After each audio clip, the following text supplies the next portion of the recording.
Velkomin í föstudagsþáttinn á N4. Verslunarmannahelgin framundan og þátturinn fullur af skemmtilegu fólki. Blómvöndur dagsins Maríustakkur, reyndar garðaafbrigðið en fallegur engu að síður. Fyrsti viðmælandi minn hún Fanney Valsdóttir, velkomin. Takk fyrir. Leikkona, má ekki titla þig þannig? Jú, alveg eins. Búin að leika síðan 90 með leikfélagi Hörgdæla. Já, það sé ekki komnar eitthvað 20 sýningar sem ég hef tekið þátt í. Já, sæll. Og segðu okkur aðeins núna, við ætlum að fjalla svolítið rimpu á ruslahaugnum. Jú. Sem að verður sýnt hér á morgun, á laugardag, á N4. Og þetta upptaka frá hvað? 1998, takk eftir. Takk fyrir, já. Og þar lékst þú rimpu? Þar lék ég rimpu fyrir 22 árum, á Melum. Á Melum, já. Og manstu rulluna þá í dag, eða? Getur þið bara staðið upp og byrjað? Ég gæti það nú ekki. En rimpa samt mjög eftirminnileg. Hún var mjög skemmtileg. Já. Og svona kelling sem að var kannski persónugervingur þess sem að maður vill ekki að börnin sín kynnist og svona, en þótti ekkert athugavert við það að ljúga og stela og alls konar svona. En svo kemur náttúrulega í ljós síðar af hverju það og fólk verður náttúrulega bara að horfa á sýninguna til að Ég verð að horfa því að ég hef aldrei séð þetta leikrit en heyrt oft alveg, vitað alveg. Hún mjög skemmtileg og mikil músík, mikið tónlist. Þarna voru nokkrar stúlkur 11 til 13 ára sem að léku ruslapoka og sungu heilmikið og þarna koma 2 ungmenni í heimsókn til hennar sem að vera að strjúka út af því að þau eru eitthvað ósátt við heimilið, finnst þeim ekki nógu vel sinnt, þannig að boðskapurinn á við alveg í dag, skilur, þetta bara, þau eru þarna komin af því að þeim finnst mamma og pappa ekki hafa tíma fyrir sig. Og þarna rimpa og hún hefur alveg tíma? Rimpa hefur tíma en ekki kannski alveg bestu áhrifin, og hennar, heimspeki í rauninni bara, þú veist, ef þú ætlar að lifa af, þá bara þarftu að gera það sluti. Það bara svo les. Okay. Þetta eftir hana Herdís Egilsdóttir, það ekki? Jú. Bæði lögin og... Já, hún gerir leikgerðina. Ég held að það sé til bók rimpu á ruslahaugunum og hún gerir svo alla músík, bæði lög og texta í sýningunni, þannig að og bara mjög skemmtileg. Og Sunna Borg leikstýrði þess ekki satt? Jú, hún leikstýrði. Og þetta var svona vel heppnuð upptaka, ekki satt? Já, það fór heilmikill tími í það. Við munum það öll sem tókum þátt.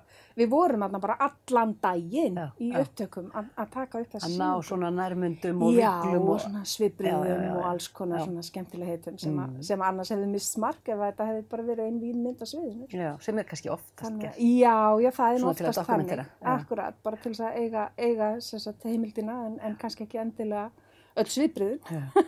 En hvenær breyttist þetta í leikfélag Hörgdæla? Þetta fyrsta leiksýning sem að leikfélag Hörgdæla setur upp undir nafni leikfélags Hörgdæla.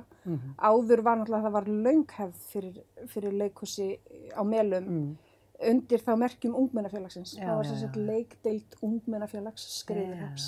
Eins og var svo víða sennilega.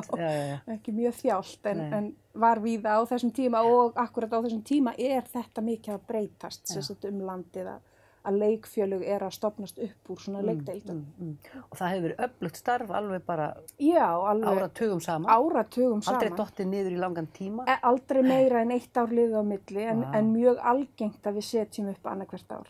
Það svona, við erum fá sem stöndum að þessu og við lítum þannig á það að það sé betra bara að hvíla 1 ár á milli og allir komið ferskir tilbaka og verði ekki svona bara þreyttir. Þreytt ekki mannskapinn. En þetta ekki svo líka dálítið vinsælt, það alveg Akureyringar sem að fá svona slæðast með? Jú, alveg hreint, bara bæði brottfluttir Hörgdælingar eða úr sveitinni og eins líka bara nýtt blóð sem að langar að taka þátt í svona starfi og það bara alveg ofsalega skemmtilegt og gefandi að vera í leikfélagi. Þú ættir að veita það. Þú starfað þarna síðan 98?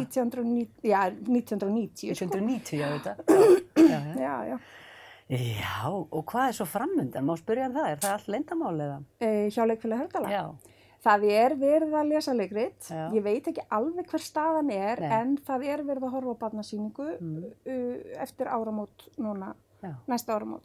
Þannig að það verður sýning í vetur vonandi, ef það ekki breytist allt í ljósi COVID, sko, maður veit ekki.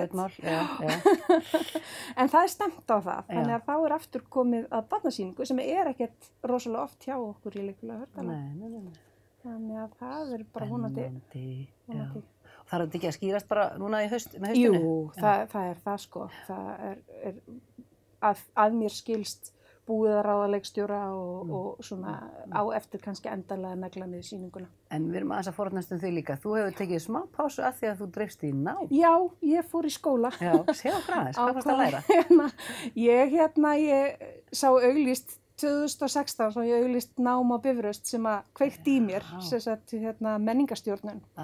En ég gaf mér ekki alveg tíma til að klára menntaskóla sín tíma, þannig að ég þurfti að byrja á því að taka stúdentinn sem ég gerði þá í Háskóla Gátt á Bifröst.